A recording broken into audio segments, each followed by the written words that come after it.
Hey everybody, this is my second video for today.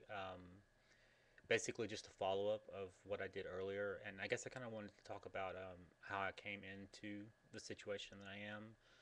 It's about 4 years ago. I just started to have really bad anxiety, and went to a psychiatrist, and I'd actually been trying to self-medicate myself for a while before then, which anybody listening to this video, I recommend never doing.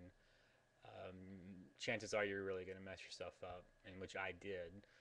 And I was ordering medicine off the internet. You name it.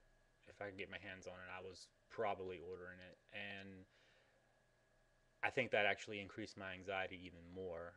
And long story short, I got really I had a really bad day at work.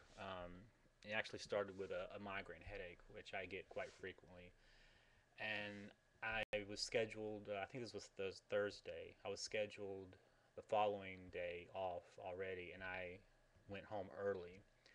And I remember getting this migraine headache probably around noon on a Thursday, and it didn't go away until Sunday around noon. It was the worst migraine I've ever had, as far as duration at least, and it felt like I was just going insane. And for some reason, I felt like I couldn't go back to work that Monday. I don't know why. I just was paranoid about going to work, and I remember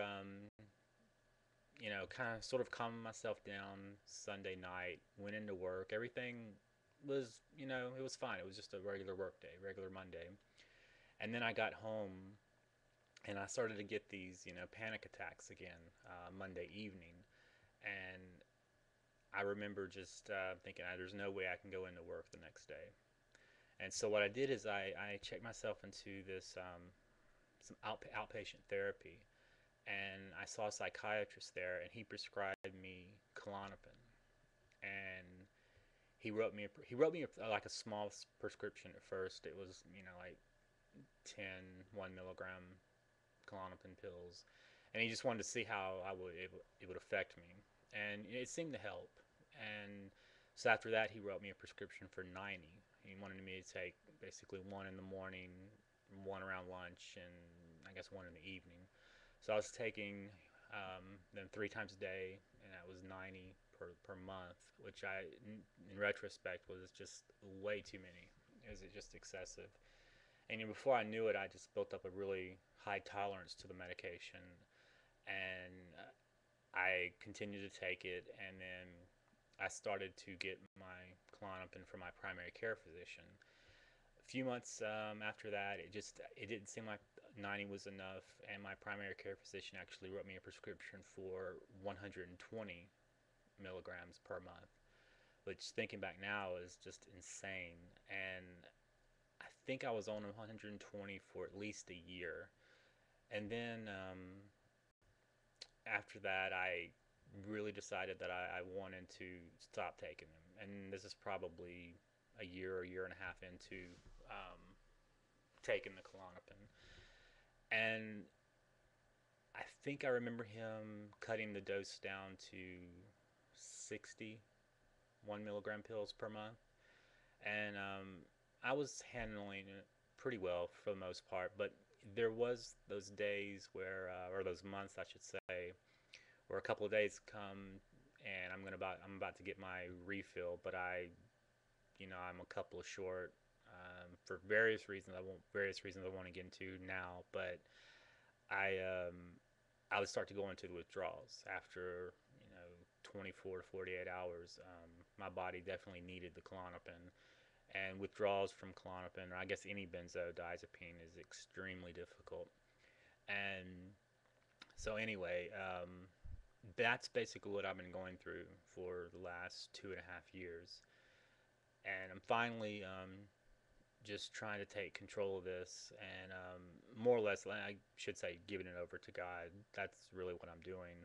And 2 days ago, I went to a counselor, and I said this in my other video, but she gave me two options. One was detox, and the other was what's called titration, which is basically I'll be tapering off the Klonopin. And I chose option number two, because I didn't really want to go into detox. It's just not a fun place to be, and I will go into detox if the titration option does not work. But like I said, I'm on day 2 of the titration, and um, it's not that bad so far.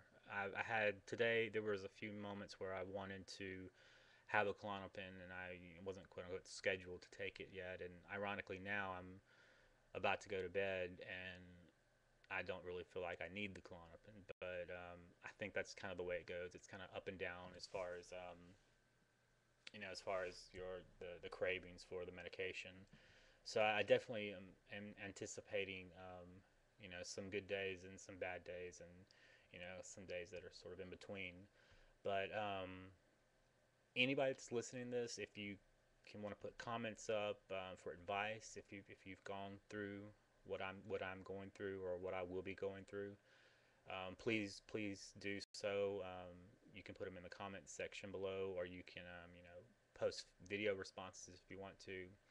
Um, Prayers are always wanted, and it's probably that would be the most important thing that I really need right now. And I do have some really good friends that live in Kentucky that I know are praying for me every day. And there's not really a whole lot to say more on this video. Like I said, I'm going to continue to make these videos. For myself, it's therapeutic, and then I'm really hoping that anybody that watches these videos will possibly they can get some help out from them too. Um, but anyway, I'm gonna end it because I'm about to go to bed. And good night. And post comments below. Any advice, any help, and any prayers. That's always welcome. But take care, everybody. Bye.